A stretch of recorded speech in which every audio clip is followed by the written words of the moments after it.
with the one and only Jeff Foxworthy, the newest shark. Congratulations. Thank Welcome you to the very tank. much. So we're going to see another side of you. Yeah, I was saying during the break that I'm always kind of the lighthearted, funny guy. And I kind of like this dark side here, this shark mentality. Well, don't let too much of these other guys rub off on you.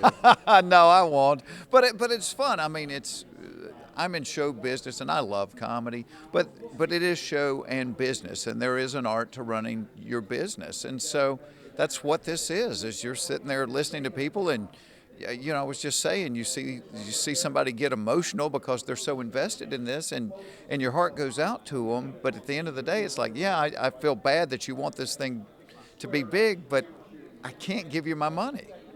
So you have a lot of business background. I think some people, when they hear you're on Shark Tank, like, him, tell us why you're here. Oh, I mean, I've always been a stand-up comic, but through the years I've done albums, I've done TV specials, I've done sitcoms, I've done sketch shows.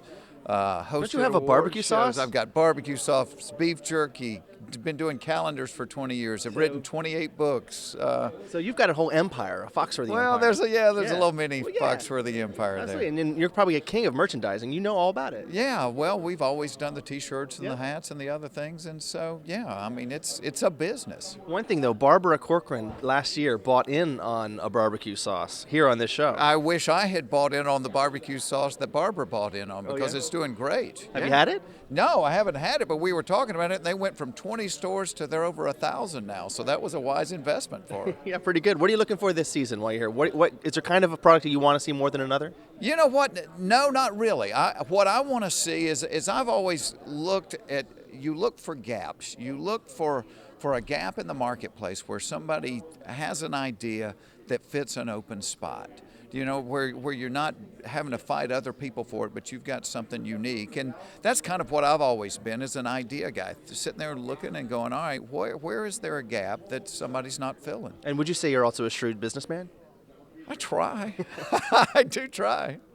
Yeah, well, you landed here. This is not an easy place to get. Yeah, and this is fun. This is something else I found is you used to be an IT guy for IBM mainframes, way back when. I worked for IBM for 5 years, about 25 years ago. I don't know if you knew this, but Robert Herjavec used to sell the IBM mainframes and I used to fix them. So apparently he was selling defective product there, because I was having to, not really. He would make the mess and you'd clean it up. But we were both talking about, that we started. In fact, when I quit IBM to go into comedy, my mother thought I had lost my mind. She was like, "Are you on drugs? We can get you help." And 5 years later, I was on Johnny Carson, and the same mom is going, you wasted all those years at IBM. Well, see, that says a lot about following your dreams, and there's a lot of people who come in here kind of with that idea. Well, and I think that's why I have a heart for them, because people thought I was crazy to leave a corporate job to go try comedy, and it worked. And so you look at these people, and that's what they're doing. They've got a dream, and they're trying to make it happen. Is there ever a point, though, when they've just put too much in the dream and they're not on the right path? Are you able to tell them when that is going on?